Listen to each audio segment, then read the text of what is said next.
정부진 교수님에 이어서 1교시, 3교시 문제풀이 진행하게 된 정상종 기술사입니다. 만나 뵙게 돼서 정말 반갑습니다. 정부진 기술사님은 이제 정규반 그리고 이제 향상반 이렇게 분담하시고 저는 이제 저희 멘토반 진행을 하고 있습니다. 사실 저희 멘토반은 이제 저희 멘토반의 성격은 이제 합격을 위해서 어떻게 답안지를 작성을 해야 되는지 혹은 이제 합격하기 위해 좀 부족한 개념들을 좀 더 채워드리고 그리고 이제 합격을 위해서 어떤 부분에 중점적으로 고민을 해야 되는지에 대해서 같이 좀 나누고 그렇게 진행을 하고 있습니다. 그래서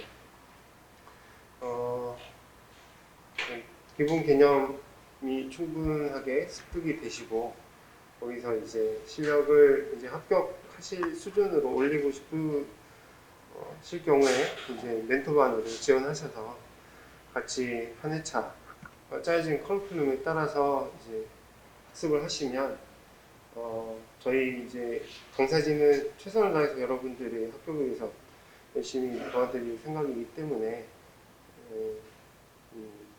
좀 더 다른 분들보다 좀 더 빨리 원하는 목표에 다가갈 수 있지 않을까 생각을 합니다. 저 또한 이제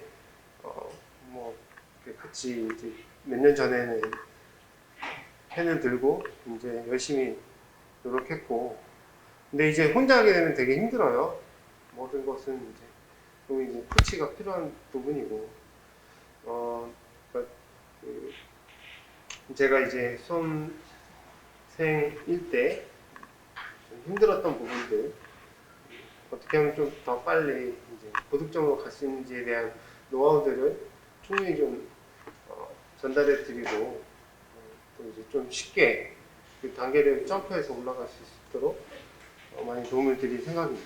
그래서 뭐 정규반, 심화반, 지금 이제 향상반이라고 하는 과정들을 충실하게 진행하셨으면 그리고 이제 그 다음 단계로 점프하시고 싶으신 분들은 멘토반에서 실력을 높일 수 있을 거라고 생각을 합니다. 우선 이제 저희 이제 멘토반은 보통 이제 답안지를 어떤 식으로 쓰느냐에 대해서 이제 많이 말씀 많이 드리는 편이죠. 그래서 저희 기술사 답안지는 논문은 아니죠. 여기는 이제 깊이를 요구하는 거고. 기술사 답안지는 깊이 플러스 무엇이 더 중요하죠? 사실 깊이라고 하니까 좀 그러네요. 여기는 이제 원리 기준이죠. 원리 중심이고 저희는 이제 원리 플러스 활용인 거죠. 기술사 답안지는 이런 부분에 대해서 좀 포커스를 맞추셔서 답안지를 작성을 하셔야 돼요. 이 활용이 어떻게 되느냐? 왜 활용을 하죠? 그 기술은 장점이 있기 때문에 좋은 점이 있기 때문에 사용하는 거죠. 이번에 뭐 시험 문제 나왔던 LPWAN 기술이 있어요. 왜 LPWAN 기술을 왜 쓸까요?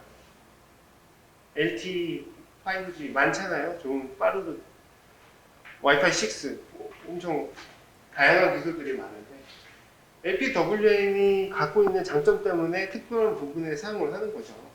그 부분에 부각해서 써주셔야 되는 거예요.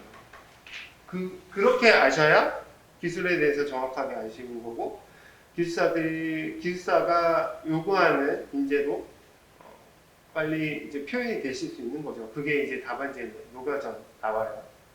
그래서 이런 부분에 대해서 이제 많이 고민을 하고 멘토반에서 이런 쪽으로 많이 트레이닝을 시켜 드릴 겁니다. 그리고 이제 답안지는 두 가지가 있죠. 단답형 있고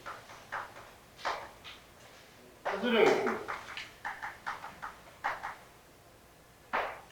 이 단답형은 보통 이제 원리 기본적으로 두 개는 같아요. 원리하고 활용이 들어가야 되는 부분들은. 그래서 단답형은 좀 너무 와이드한 내용들보다는 한 페이지에서 한 1.5페이지 정도의 분량으로 이제 원리하고 활용에 대해서 사용을 하는 거고, 서술형은 좀 더 깊이가 있어야 되죠.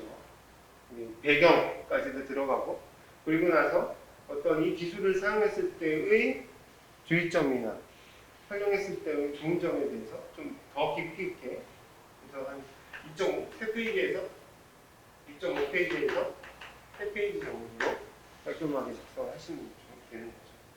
그래서 이제 자신의 의견을 피력하기 위해서 자신이 잘 아는 내용들을 잘 전달하기 위해서 다양한 방식을 사용을 하는 거예요. 도형을 쓰신다든지, 비교표를 쓰신다든지, 구조들을 그리신다든지, 설명표를 사용하신다든지, 그렇게 비주얼하게 자신의 생각들을 정리되는 바를 표현을 깔끔하게 하기 위해서 트레이닝을 하셔야 됩니다. 연습 없이는 불가능하죠. 연습을 많이, 뭐 천재는 없어요, 세상에. 얼마나 더 열심히 하느냐, 열심히 연습하느냐. 같은 문제라도 3번, 4번 정도 풀어보고, 같은 주제를 해서 여러 번 이렇게 다양한 방식으로 한번 써보세요. 그 중에 자신이 정리되어 있는 부분들을 어떻게 잘 피력을 할 수 있는지. 쓰시면서 잘 정리가 안 되잖아요. 그럼 준비가 덜 되신 거고요. 그때는 책을 피셔야 되는 거죠. 그래서 뭐뭐뭐를 써야겠다라는 게 이제 정리가 돼 있으셔야 되는 거죠. 그렇게 필사 준비는 그런 식으로 하시면 됩니다. 그리고 지금 저는 이제 123회부터 이제 제가 그 멘토반을 맡아서 123회 이제 125회고 다음 회차인 126회도 제가 이제 진행을 할 생각입니다. 그래서 이제 어느 정도 준비가 됐다. 완벽하게 준비되어 있는 사람들은 세상에 없어요. 그래서 멘토반도 그렇고 이제 심화반 상생반도 그렇고 어느 정도의 기본적인 개념들이 정리가 돼 있으신 분들은 지원하셔서 높은 곳을 바라보고 점프업을 할 수 있도록 이제 지원을 하셔서 이제 저랑 같이 그리고 팀원들과 함께 같이 고민하고 자신이 다른지 어떻게 만들어갈지를 그 커리큘럼을 수행하시면서 만들어 가시면 될 것 같습니다. 우선 첫 번째 1교시 문제 풀시면 좀 어떠셨나요? 제가 봤을 때는 사실 생각보다 통신 이론 문제들은 많이 출제되지 않고 신기술 위주로 좀 많이 출제가 된 것 같아요. 123회하고 좀 차이가 있는 부분이죠. 그래서 1번 문제를 먼저 보겠습니다. 동기식 다중화케이 SDH 문제죠. 빈출 문제입니다. 그래서 디지털 통신, 장거리 통신, 그러니까 광케이블을 통해서 이제 디지털 전화를 위해서 PCM 보호화를 완료한 다음에 이제 PDH, 프레지오 크로스 디지털 하이라키 방식으로 해서 이제 원고리를 이제 전송을 하는 거죠. 그 전송 과정에서 광케이블을 통해서 이제 다양한 통신 서비스를 하기 위해서 만들어진 이제 프로토콜이라고 보시면 되는 거죠. PDH하고 SDH는 또 그럼 뭐가 다르냐? PDH는 이제 각 국가별로 특히 이제 유럽 같은 경우에는 굉장히 다양한 국가들이 있고, 그래서 클로건들도 굉장히 다양하게 다른 거죠. 그래서 이제 프레지오 플러스라는 것 자체가 이제 유사 동기라고 보시면 되죠. 그래서 동기화 시켜주는 거죠. 그래서 유럽 같은 경우에는 CPT 방식, 이전에 이제 PCN 공부하시면서 많이 보시고 A 법칙 사용해서 이제 유선 디지털 통신을 만드는 거죠. 그리고 북미는 나스 방식, NAS 방식으로 해서 하시는 거고, 그게 이제 각각 속도가 좀 달라요. 그래서 그 속도를 맞추기 위해서 이제 입력 신호에다가 이제 여러 가지 이제 비트 같은 것들을 넣어줘서 이제 속도를 맞춰주고, 그걸 이제 다중화시켜서 이제 장거리로 보낼 때 SDH, 미국은 이제 소넷이라고 하는데 그런 방식을 사용하는 거죠. 그래서 이제 밑에 보시면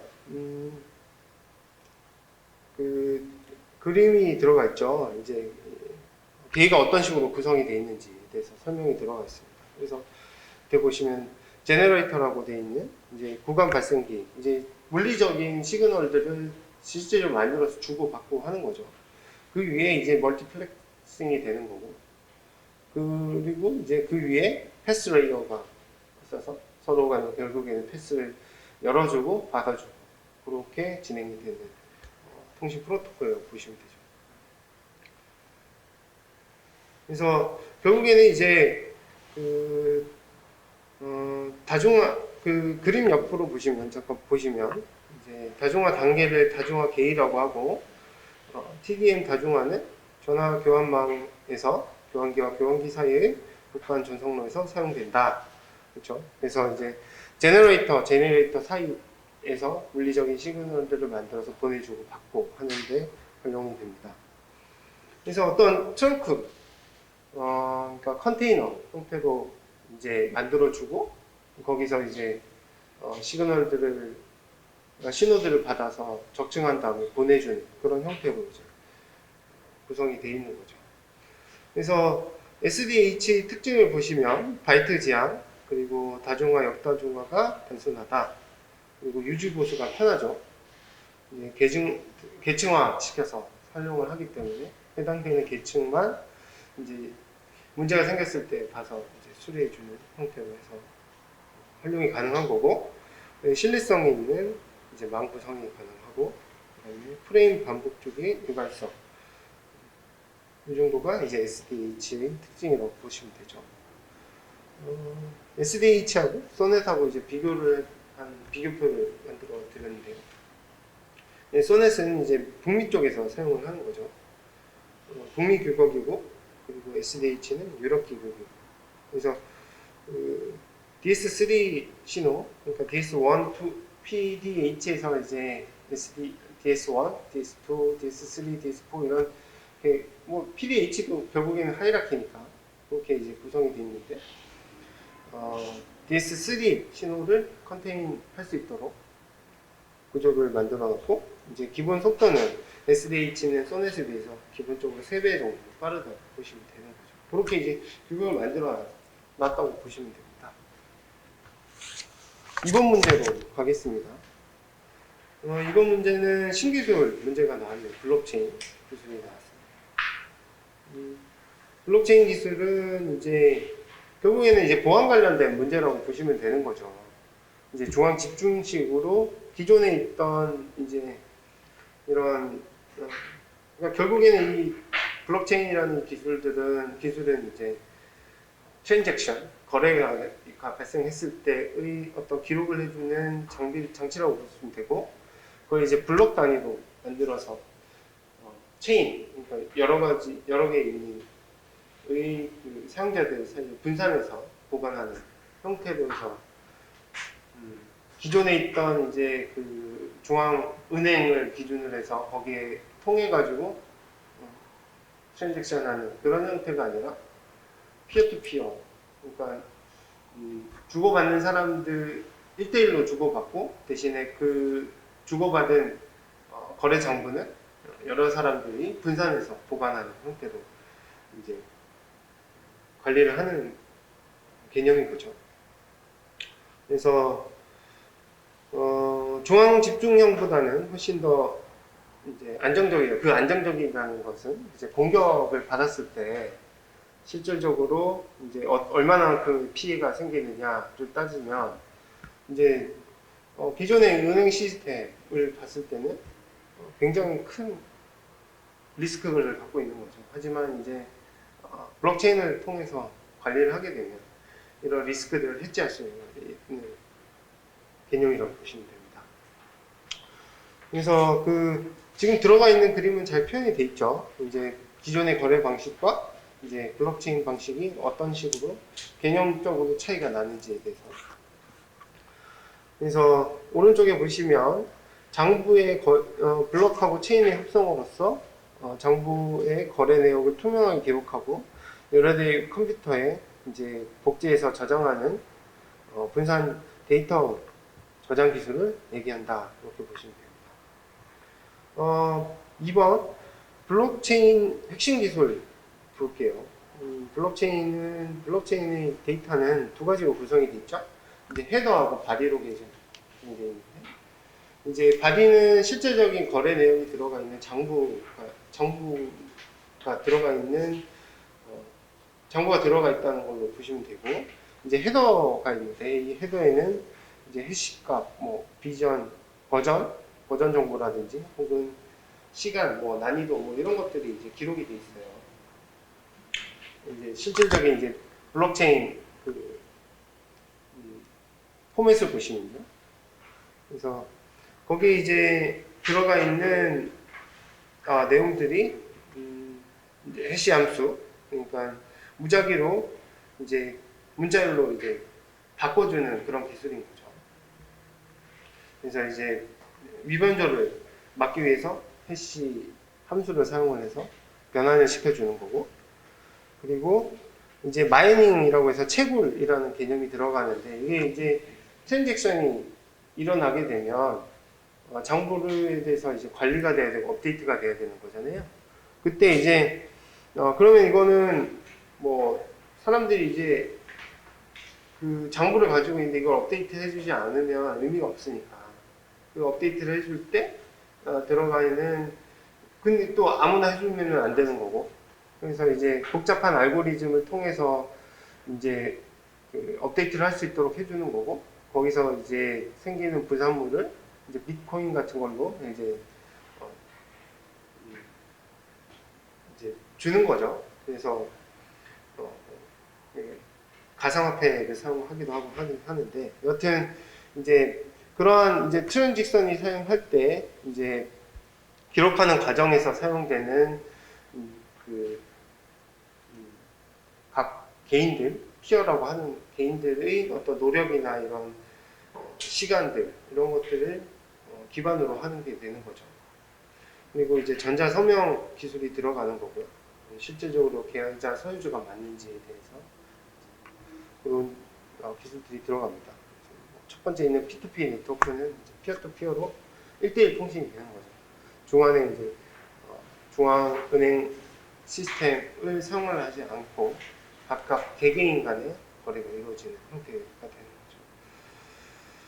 거죠. 블록체인 장단점이 또 중요하죠. 이제 그러면 이걸 왜 쓰냐? 결국에는 아까 말씀드렸던 것처럼 가장 큰 목표는 이제 가장 큰 장점은 보안성 향상이 된다고 보시면 되죠. 그리고 서버를 중앙은행을 통하지 않고 이제 활용하니까 중앙 서버가 필요 없는 거죠. 그래서 그 서버에 들어가는 고정 비용이 상당히 줄일 수가 있습니다. 또한 해킹에 대한 리스크 같은 것들을 줄일 수 있기 때문에 그런 것 또한 이제 장점이 되는 거죠. 거래 속도도 향상되고 가시성이 극대화됩니다. 가시성이 극대화된다는 것은 이제 실시간으로 원래 이제 원장, 그러니까 거래 장부 이런 것들을 여러 노드에 들어가 있는 이제 정보들을 실시간으로 모니터링 가능하고, 그래서 투명성이 높다라고 보시면 되는 거고. 단점은 이제 검증하는 주체가 검증할 때 이제 컴퓨팅 파워를 많이 쓰게 되는 거죠. 알고리즘 복잡해지고 연산 작업이 굉장히 복잡하기 때문에 그런 이제 단점이 있고요. 그리고 모든 자료를 이제 장부를 갖고 있는 이제 피어들은 계속해서 업데이트를 시켜줘야 되기 때문에 또 이제 보관해야 되고 이런 단점이 있죠. 그래서 처리 비용이 상승하고, 그리고 모든 사용자한테 이제 투명하게 제공을 해야 하기 때문에 프라이버시가 노출이 되는 거고, 또한 이제 법률적으로 익명 거래가 불가능하죠. 그런 것도 이제 단점이 되는 거로 보시면 되겠죠. 네. 다양한 부분에 또 활용도 할 수 있습니다. 그 응용 부분을 한번 쭉 읽어보시고요. 다음 문제로 넘어가겠습니다. 이제 문제 3번으로 보실게요. 피어투피어 1대1 통신으로 보시면 되죠. 앞에 있는 블록체인 기술에서 아까 말씀드렸는데, 중앙에 이제 어떤 서버, 클라이언트 기능, 서버나 호스트라고 하는 어떤 그 요청을 받아서 처리해서 다시 보내주는 형태의 구조가 아니라, 이제 각 개개인마다 1대1로 통신해서 이제 신호를 주고받고 하는 거죠. 이제 굉장히 복잡하게, 그러면은 이제 네트워크 회선들이 복잡하게 연결이 돼야 되는 거죠. 모든 구성원들끼리 연결이 돼야 되는 거니까. 하지만 이제 선형 스타 형태의, 그러니까 서버 베이스 네트워크 같은 경우에는 이제 복잡도는 떨어지죠. 하지만 이제 서버의 능력이 굉장히 좋아져야 되는 그런 부분이죠. 하지만 이제 피어 투 피어 1대1 통신으로 점대점 통신이 될 경우에는 이제 속도도 빨라지고, 또 특히 이제 보안 관련해서 리스크는 이제 해지할 수 있는, 낮춰줄 수 있는 장점이 있는 거죠. 그런 부분에서 좀 적극적으로 어필을 하셔서 문제 푸셨으면 보득점 받으셨을 거로 봅니다. 그래서 이제 피어 투 피어의 특징에 대해서 좀 볼게요. 주종 관계가 지금 호스트하고 클라이언트, 클라이언트 서버 이런 관계가 아니죠. 그래서 이제 서로 동등한 위치에서 상호 간에 이제 차이가 없이 통신을 한다. 그 정도 보시면 되고, 그리고 이제 중앙 집중 관리용 서버가 따로 없다. 그래서 서버 관리 비용 자체가 안 드는 거죠. 네. 그리고 자원을 공유한다. 노드들이 서로 데이터와 네트워크를 공유하고 네트워크 참여 이탈이 자유롭다. 그런 특징이 있습니다. 그런 특징에 의해서 이제 밑에 있는 비교표 만들어 보실 수 있겠죠. 이제 P2P 방식과 이제 클라이언트 서버 방식의 장단점들 비교해 보실 수 있게 돼요. 그래서 그 보안성 관련해서는 P2P가 이제 뭐 취약하다 이렇게 돼 있는 내용은 아무래도 이제 그 개개인마다의 이제 보안성을 구축하기 위해서 들어가는 비용이나 이런 것들이 많아지니까 아무래도 그런 점에서는 좀 취약할 수 있다라는 내용으로 보시면 될 것 같고요. 클라이언트 서버는 이제 강력하다고 하는 건 이제 중앙에서 관리를 하게 되니까 투자를 집중해서 보안성을 높여서 강력한 보안 기능을 수행할 수 있다라고 해석하실 수 있는 거죠. 그리고 이제 응용 분야, 인스턴스 메시지나 온라인 게임, 암호화폐 아까도 말씀드렸던 이제 블록체인 기술에서 P2P 기술을 활용해서 사용을 하고 있습니다. 그리고 예전에 소리바다 같은 유명한 사이트에서 사용했던 음악이나 동영상 파일 같은 거 공유하는 그런 형태로 이제 보시면 돼요. 활용한 저도 정리하시면 될 것 같아요. 다음 문제 가겠습니다. 문제 4번입니다. V. 이거는 이제 그 예전에 한 10년 전이었나요? 기출 문제였죠. 한번 출제가 한번 됐었습니다.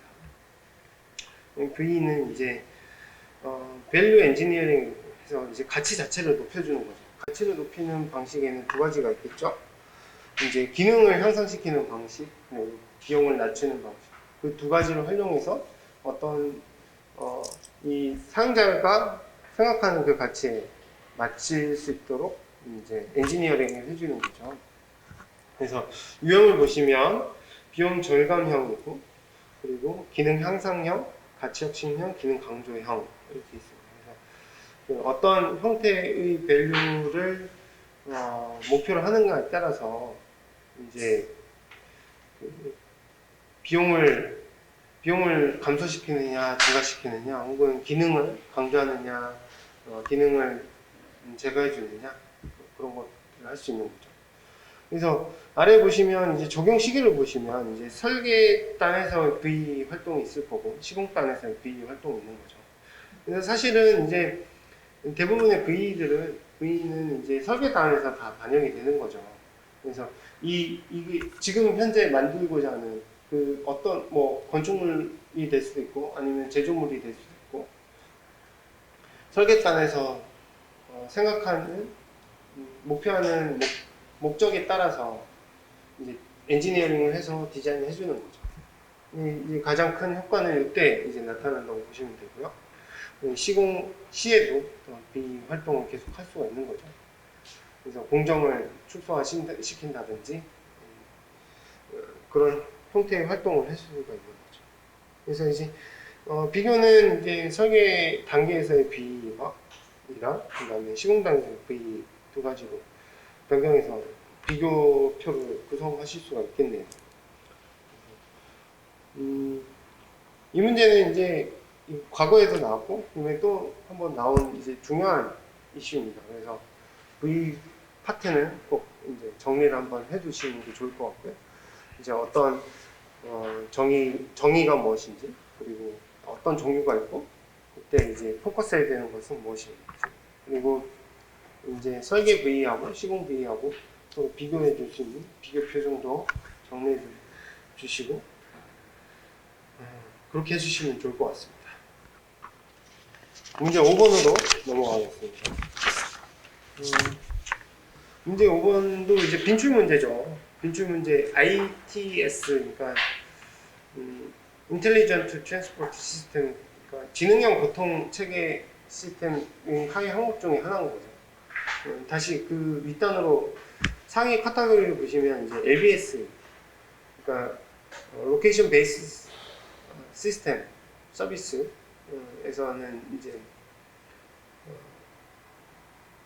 이제 LBS 기술들 중에 그 하위 항목 중에 ITS가 있고 그 ITS에서의 통신 파트 중에 이제 VTX 문제가 자주 출제가 되는 거죠. 그래서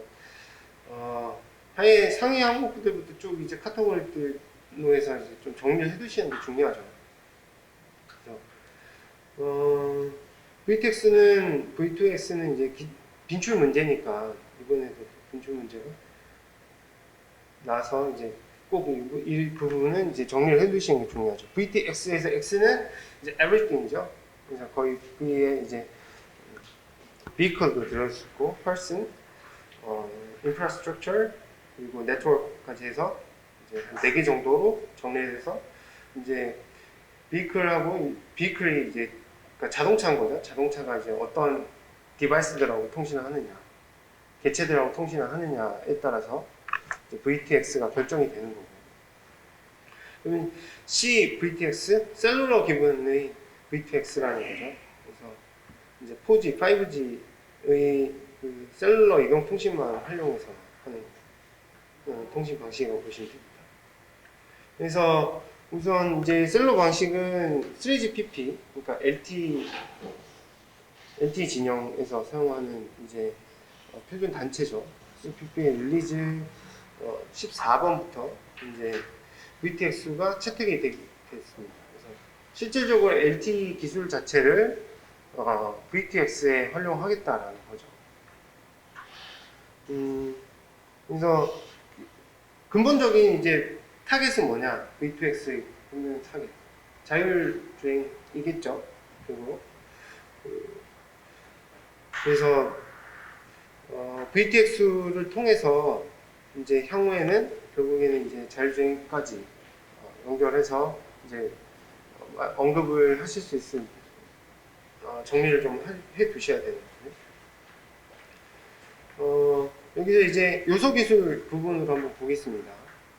요소기술에서는 두 가지 방식이 있죠. 다이렉트 링크 방식, D2D, 그러니까 직접 통신하는 디바이스들 간끼리 이제 직접 통신하는 방식이 있을 거고, 브로드캐스팅 기술이 있네요. 그래서 이제 RSU, 로드 사이드 유닛, 그러니까 이제 노변 장치하고 이제 기지국 사이에서는 LTE 통신을 통해서 이제 그러니까 RSU하고 기지국 그리고 기지국하고 차량 브로드캐스팅, 그러니까 계속 주기적으로 교통 정보를 그냥 쭉쭉 이렇게 방사해 주는 거죠.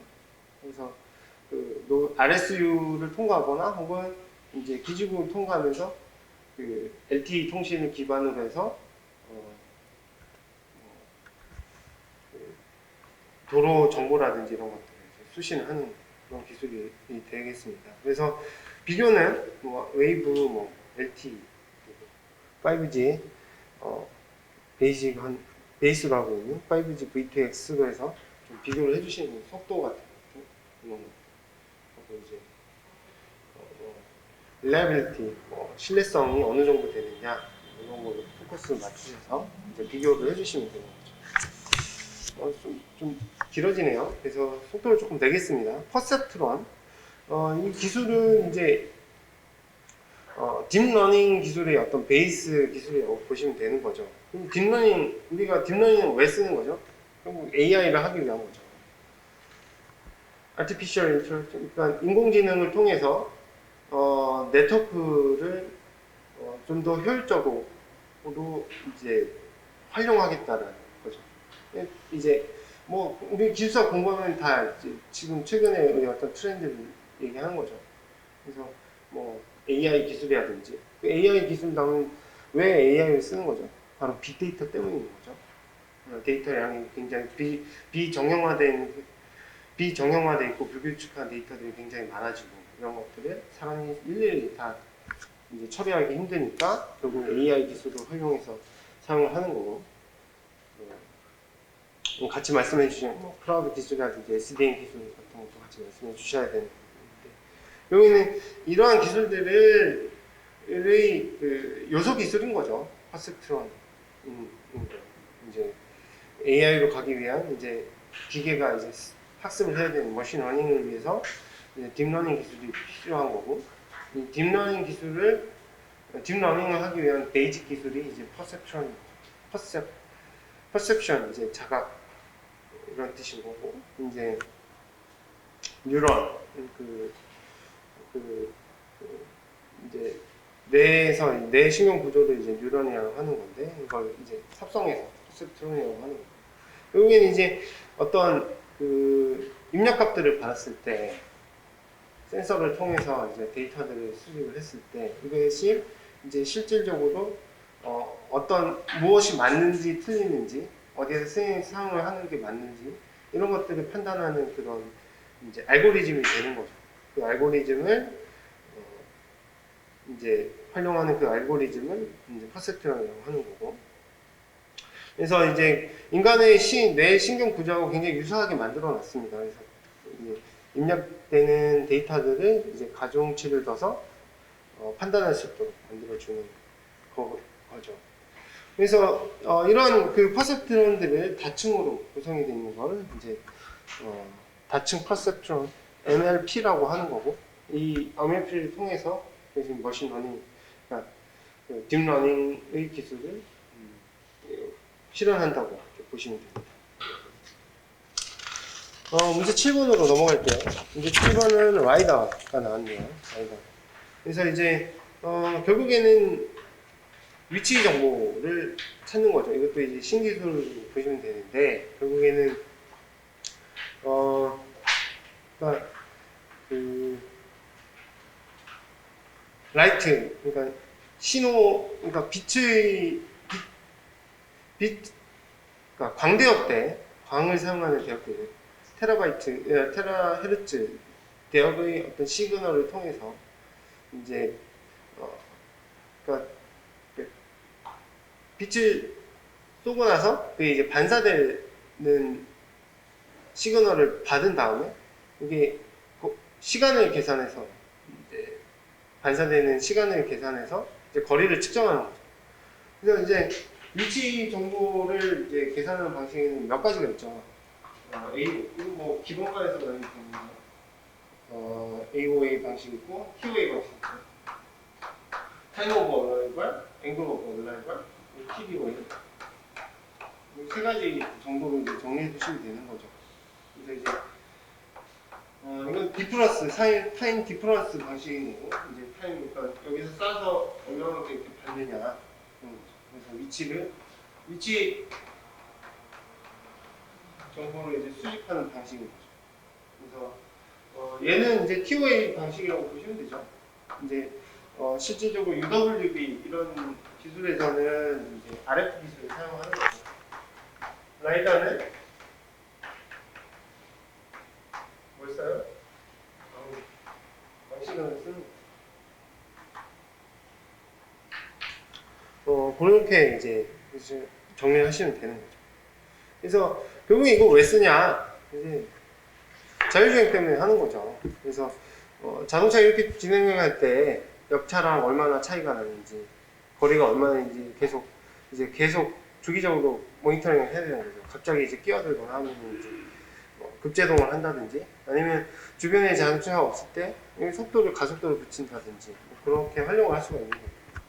그래서 실질적으로 이 자동차에는 이제 라이더 방식과 추가해서 이제 밀리파 레이더,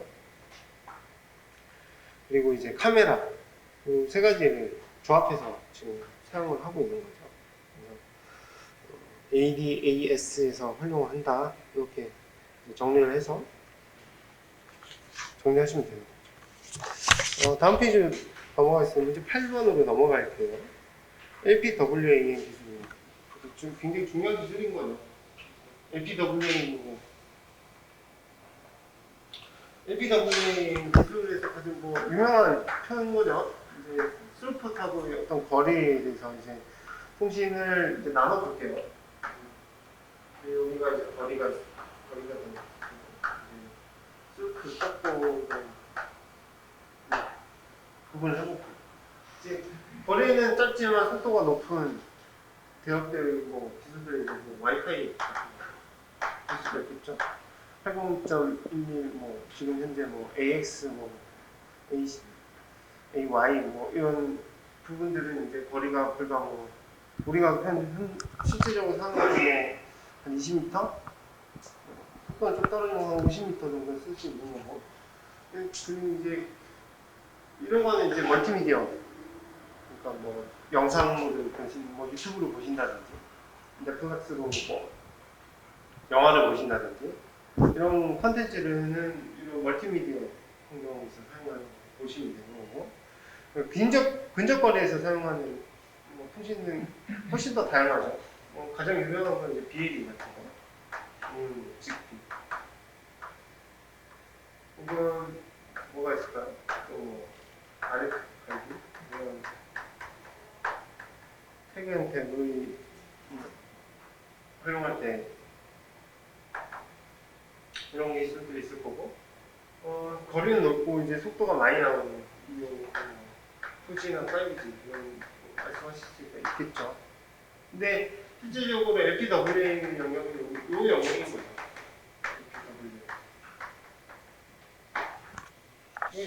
왜 이게 나왔냐? 여기 IoT에서 사용하는 거예요.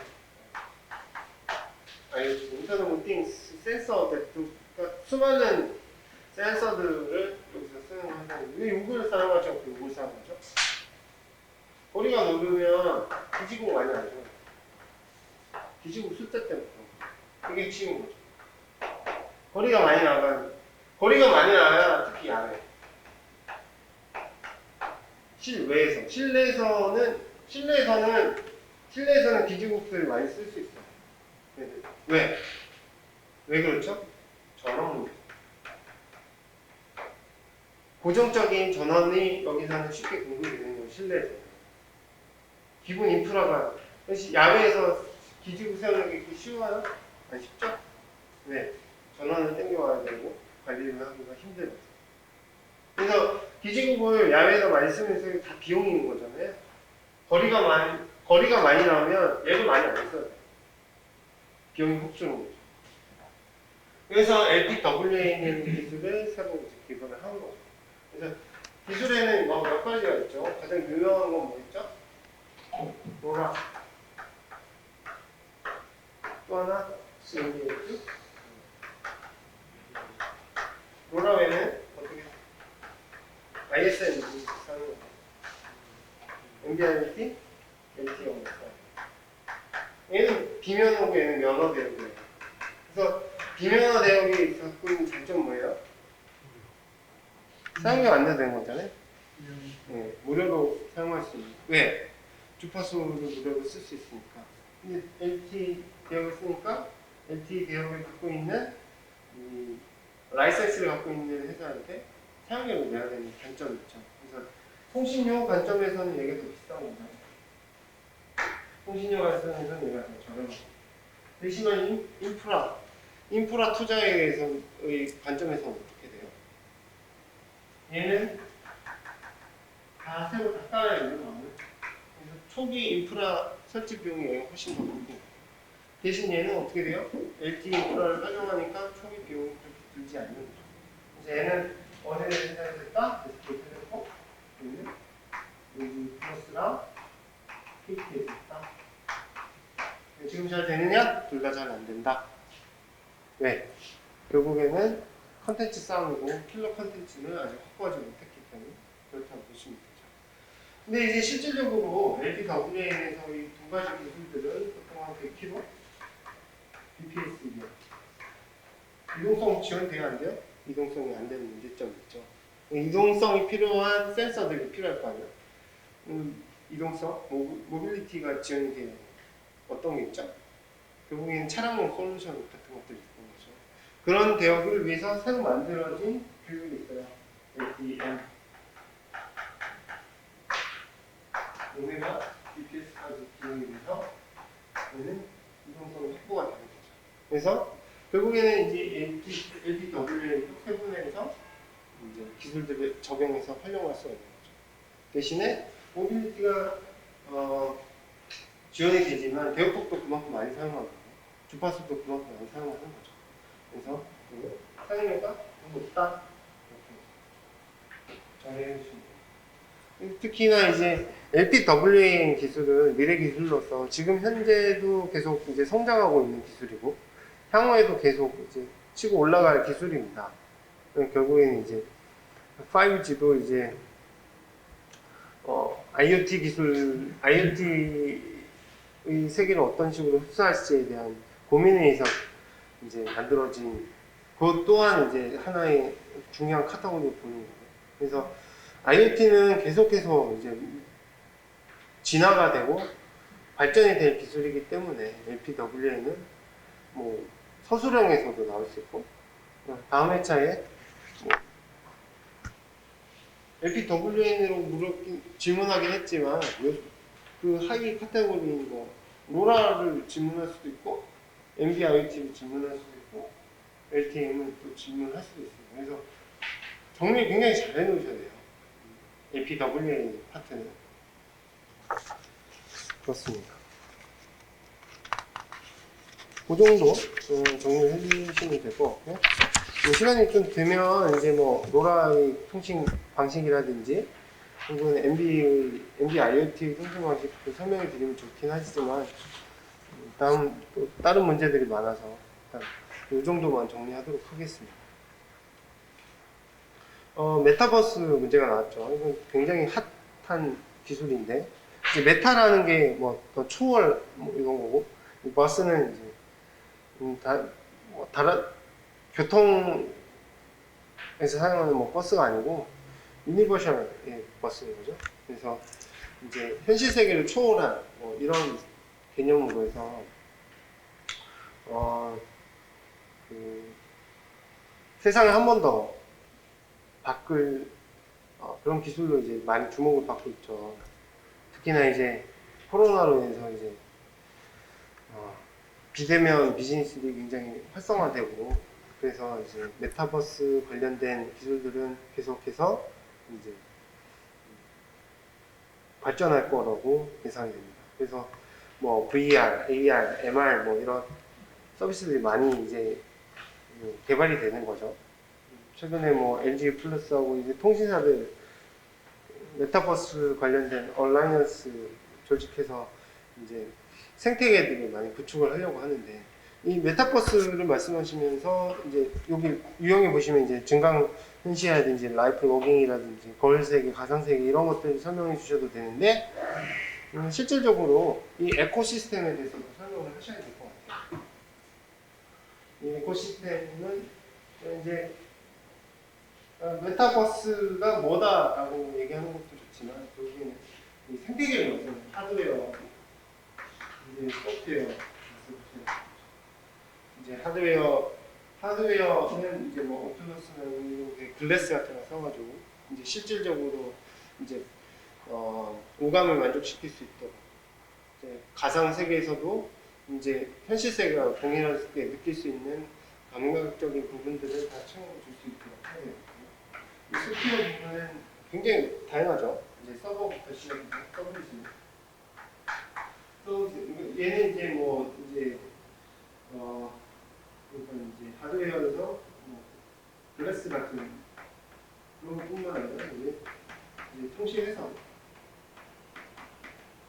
기본은 통신 회선이 필요한 거 우리 정보통신 불사 정보통신 얘기는 무조건 하셔야 돼요.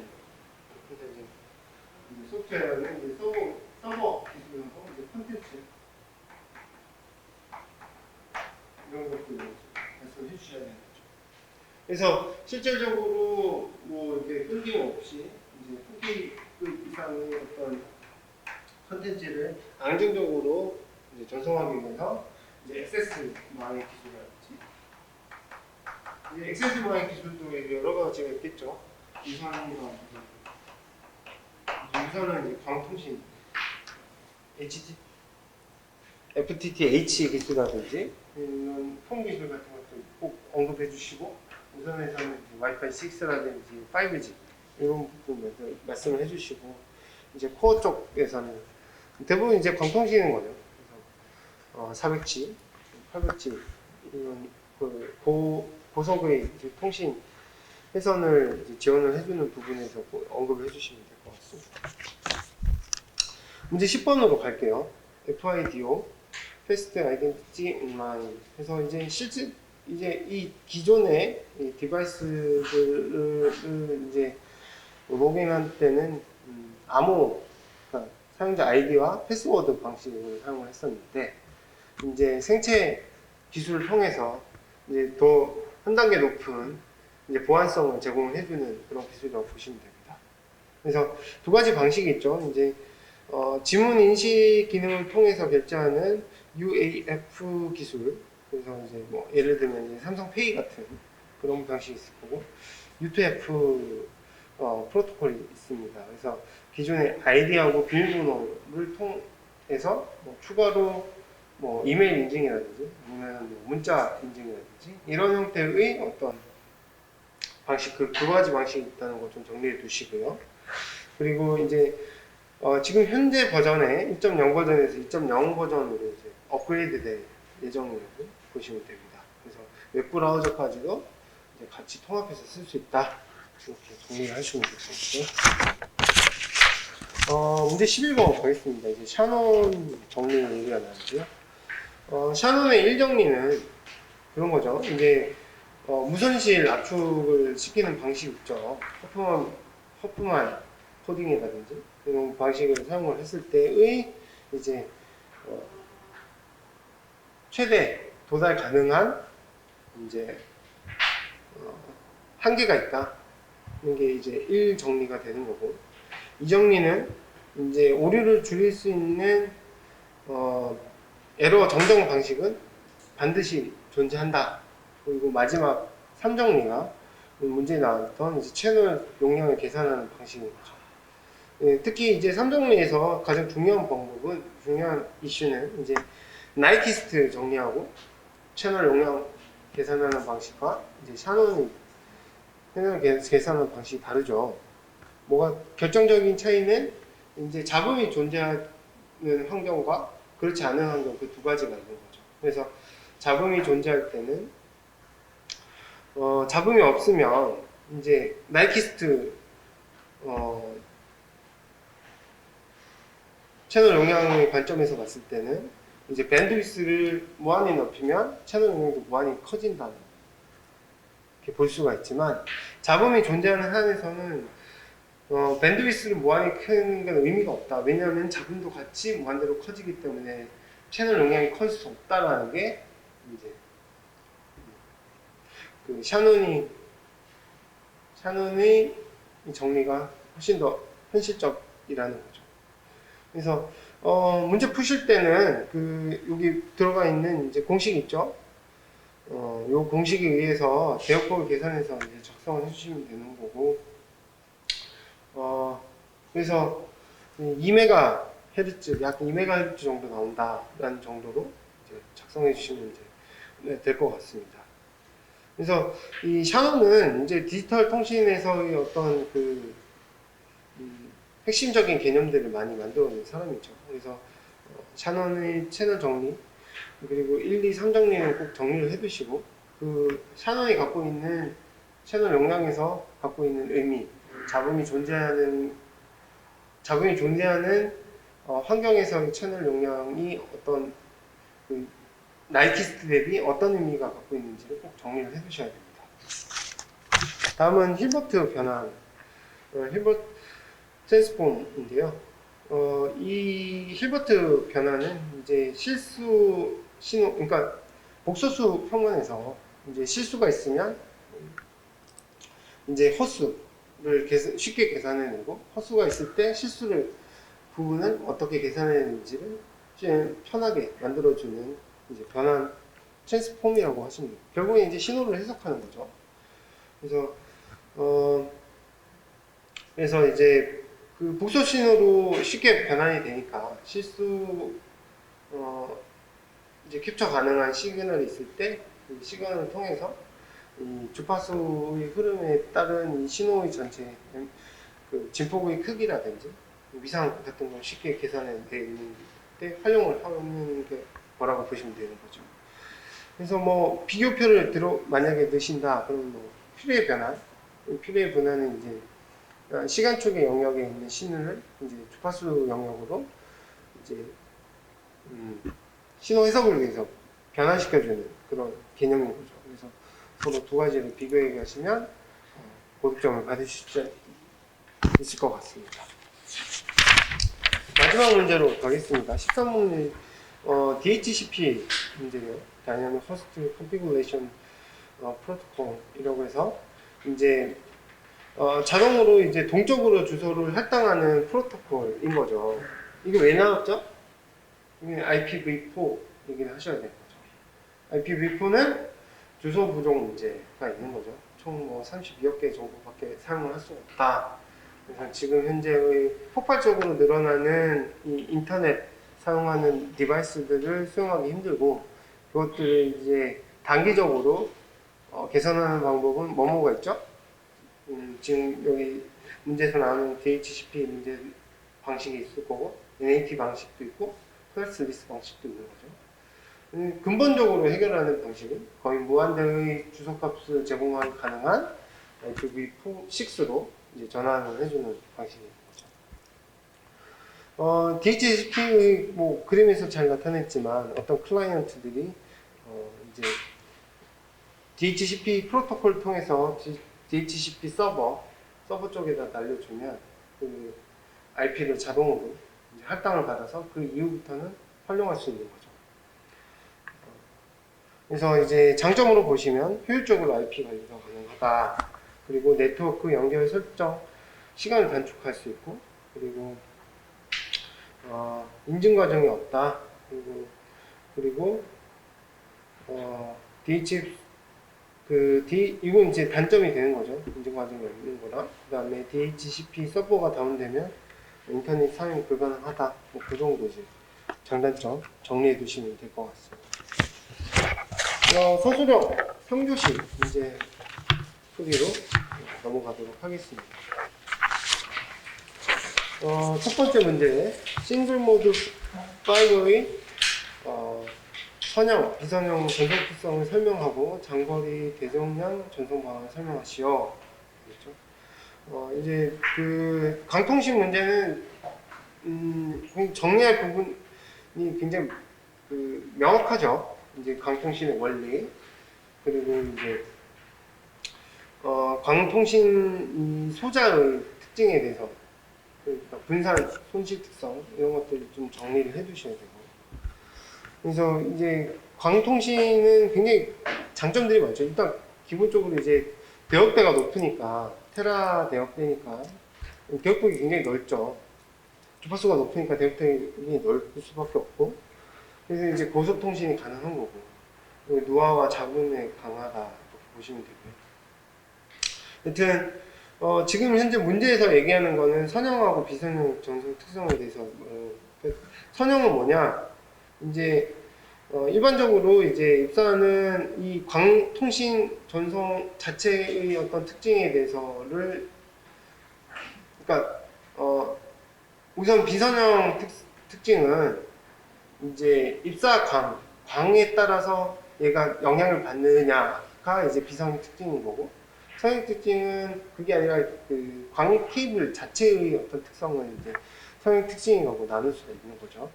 그래서 그러면 이 싱글 모드 파이버 왜 이게 중요하냐? 싱글 모드 파이버는 이제 모드가 분산이 없죠. 그래서 이제 그 분산 특징이 워낙 굉장히 좋기 때문에 장거리 고속통신이 가능한 거고, 그리고 이제 그 장거리하고 이제 고속통신을 위해서는 이 선형 비선형 특징을 잘 고려해서 설계를 해야 되는 거죠. 그래서 이 문제가 이제 출제가 된 것 같습니다.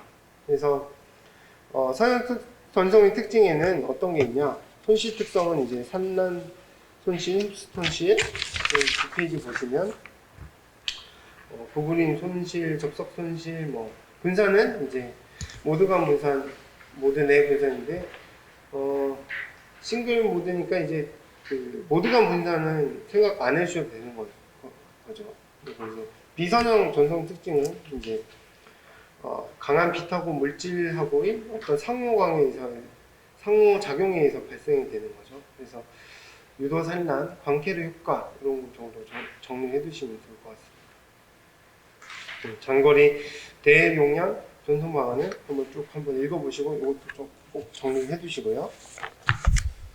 다음 페이지 넘어가겠습니다. 문제 2번 TCP/IP 계층 구조하고 그다음에 TCP, UDP, SCTP 차이점을 설명하라는 건데, TCP/IP는 OSI 7 레이어에서 이거 훨씬 더 간단하죠. 그래서 물리 계층은 이제 데이터 링크랑 이제 웹파이 계층을 하나에 뭉쳐서 링크 계층이라고 하고요. 그 다음에 네트워크 계층, 여기 이제 IP 계층으로 해서 인터넷 프로토콜을 쓰는 거죠. 그리고 트랜스포 계층이 있고, 위에 이제 세션, 프레젠테이션, 어플리케이션, 이 모든 이 세 가지 계층을 하나로 이제 어플리케이션 계층이라고 설정을 하는 거죠. 그래서 이 모델을 통해서 인터넷 서비스를 하게 됩니다. 그러면 여기서 가장 중요한 건 TCP, UDP, SCTP는 트랜스포트 계층의 프로토콜이 되는 거죠. 트랜스포트 계층의 역할은 결국에는 이제 엔드 투 엔드, 이제 디바이스 투 디바이스를 1대1로 연결해주고 여기서 실질적으로 신뢰성이 있는지 없는지를 확인해주는 거죠. 그 작업은 3웨이 핸드쉐이크 방식을 통해서 에크를 날려주고 싱크 맞춰주고 하는 그 기술을 통해서 이제 신뢰성을 확보해주는 거죠. 왜? 3계층 그 이하의 계층들은 그런 이제 신뢰성을 확보하는 과정이 생략이 되어 있는 거죠. 그래서 그런 관점에서의 트랜스포트 계층의 중요성에 대해서 어필을 해주셔야 되는 거죠. 두 페이지 가시면 이제 TCP, UDP, SCTP의 차이점에 대해서 설명이 비교표로 저희가 제공을 해드렸는데요. 우선 이제 TCP는 연결 지향형이죠. 그리고 UDP는 메시지 지향형으로 계속해서 신뢰성은 좀 떨어지지만 메시지를 고속으로 보낼 수 있는 방식을 이제 UDP라고 하고, 이 두 가지의 장점들을 결합해서 만들어낸 새로운 프로토콜이 이제 STP 방식인 거죠. 그래서 STP 위주로 설명하시는 게 맞죠.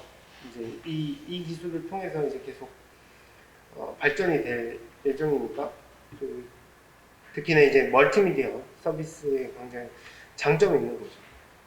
그래서 아래 내용들은 해당되는 내용들하고 저희들이 이제 좀 내용을 좀 넣어드렸거든요. 내용도 좀 보시고, 특히 좀 강조드리고 싶은 부분은 이제 STP에서 의미 있는 어떤 기술들은 이제 멀티 스트리밍 기술이라든지 멀티 호밍 기술 같은 것들은 꼭 언급을 하셔야 되거든요. 내용도 STP 관련해서는 꼭 정리해 두시는 게 좋을 것 같습니다.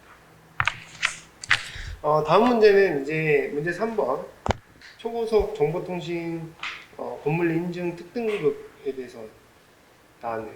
우선 이 문제는 결국에는 이제 초고속 정보통신 건물 인증을 왜 받아야 되느냐?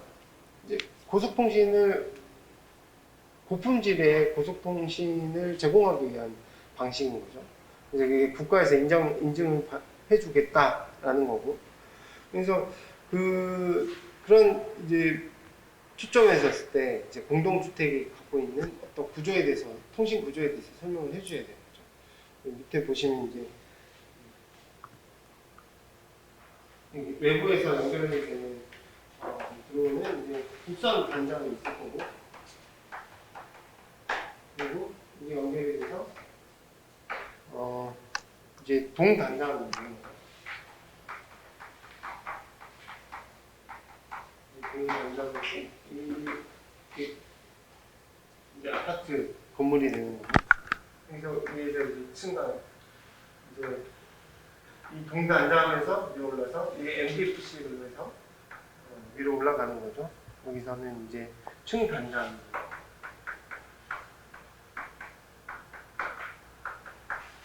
여러 개의 층 단자로 연결이 된다. 그래서 여기서 이제 건물 간선계, 분해 간선계, 이게 분해 간선계고, 이제 여기가 이제 건물 간선계고, 이제 수평 간선계.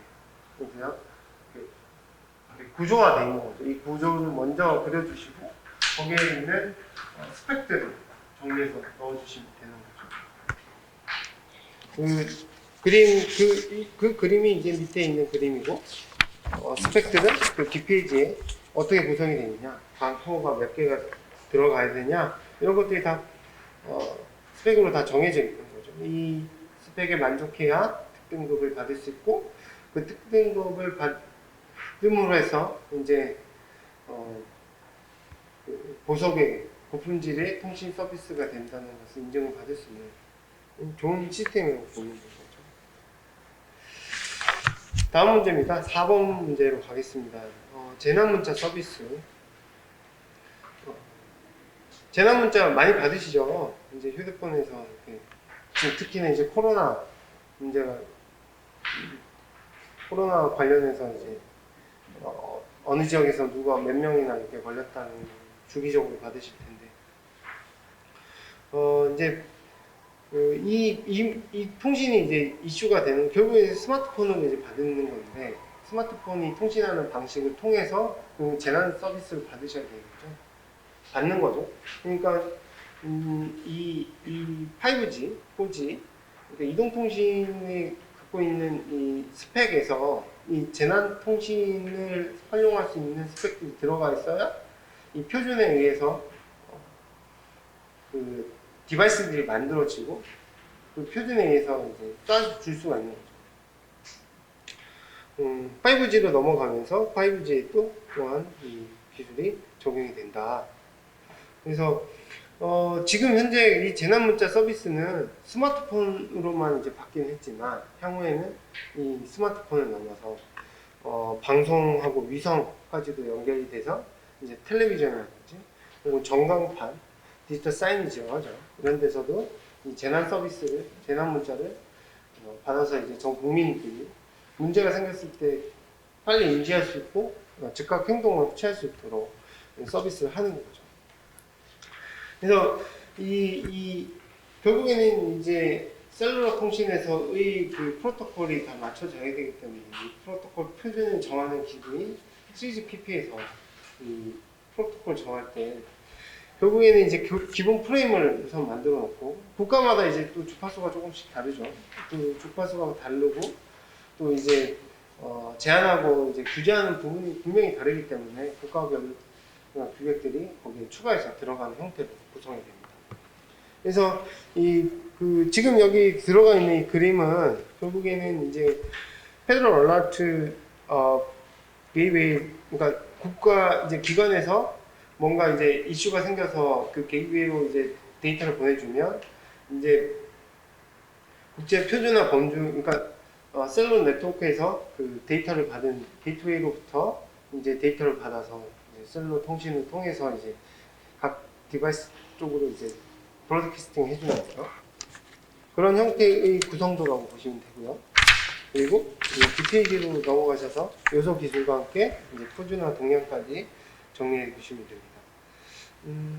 요소 기술은 별 특별한 내용들은 없어요. 우선 이제 브로드캐스팅하고 그다음 포인트 투 포인트 방식, 그리고 멀티캐스트 방식. 그래서 이제 1대1 통신, 1대1 통신이냐, 혹은 이제 브로드캐스팅, 그러니까 누구나 다 받을 수 있도록 만들 것이냐, 아니면 멀티캐스팅, 그러니까 이제 그 신청한 사람들만 줄 것이냐, 뭐 그 정도로 이제 구분해서 보시면 될 것 같고요.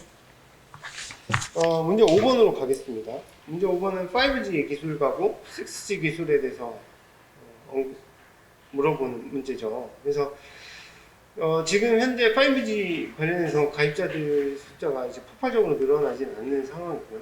왜냐? 결국에는 반쪽짜리 5G죠.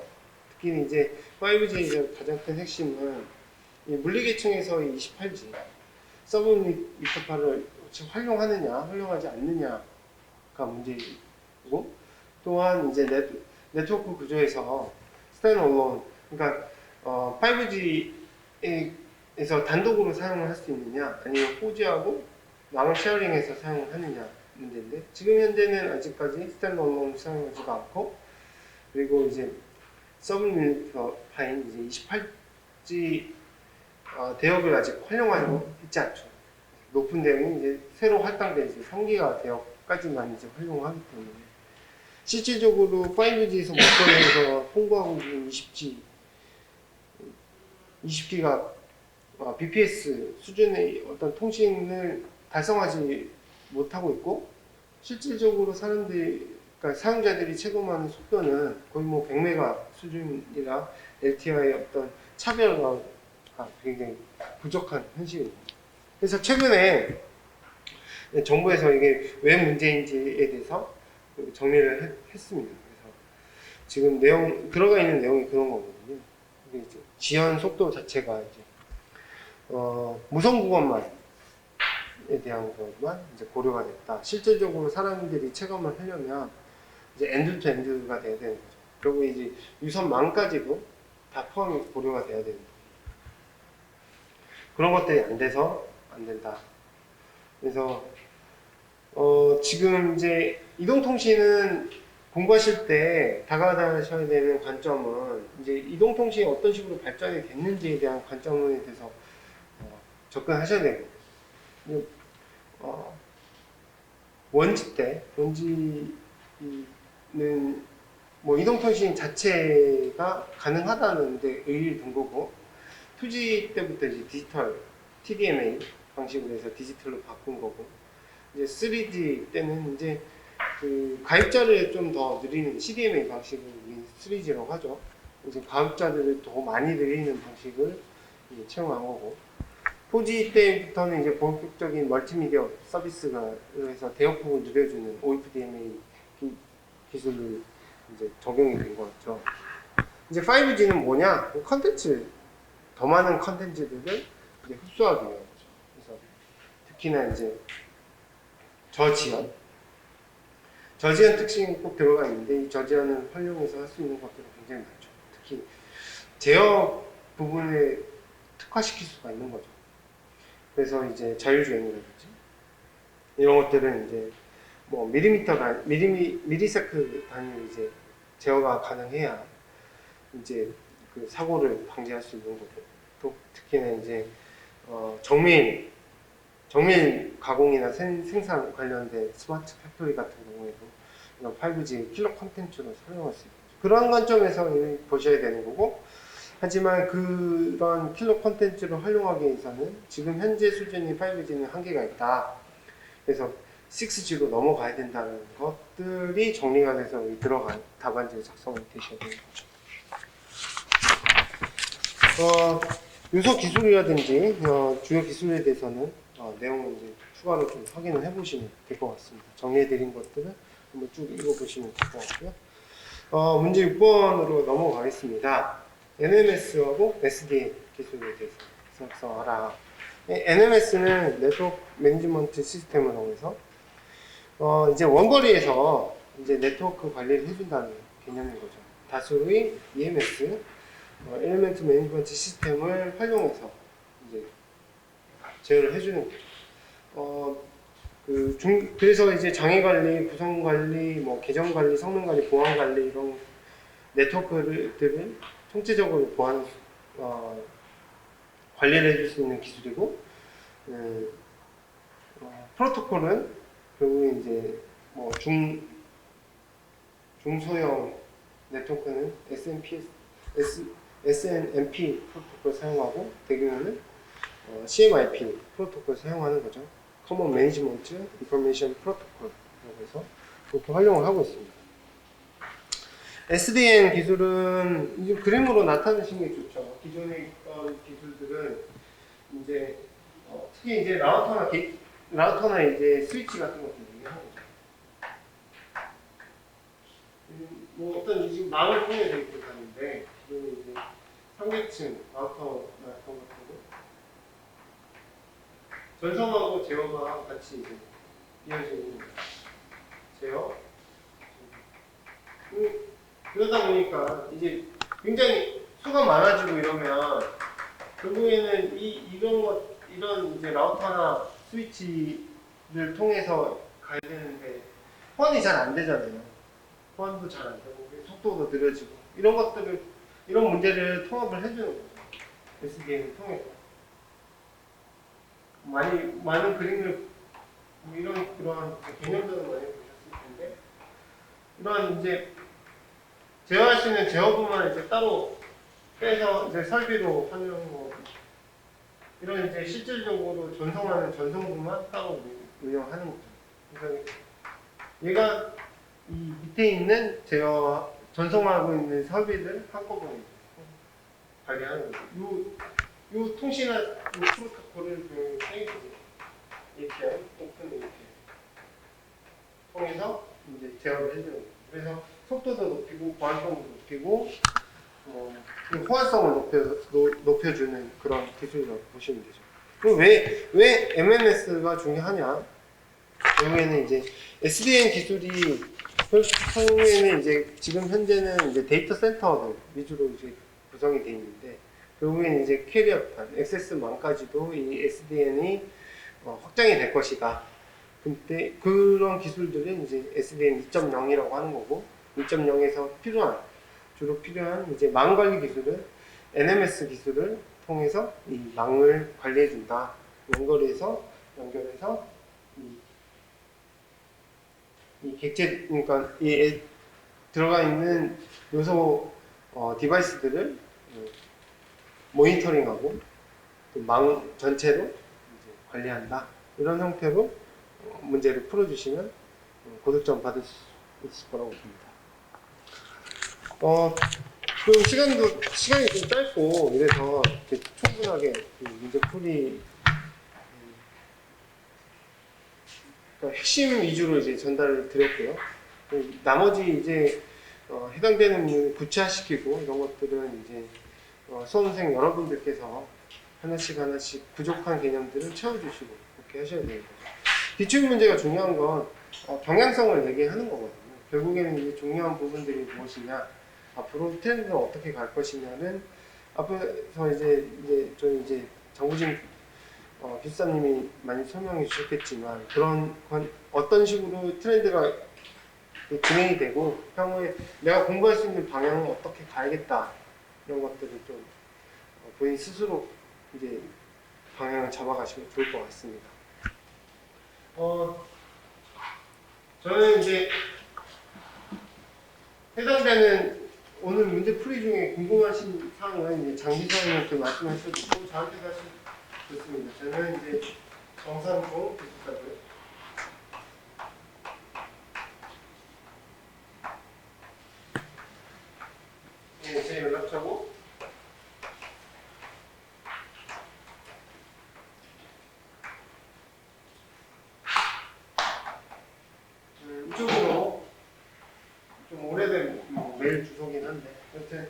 궁금하신 사항 있으면 이쪽으로 연락을 해주시면 될 것 같습니다. 네. 그 3시간 동안 합격 전략과 그리고 문제풀이 과정 참석하셔서 고생 많으셨고요.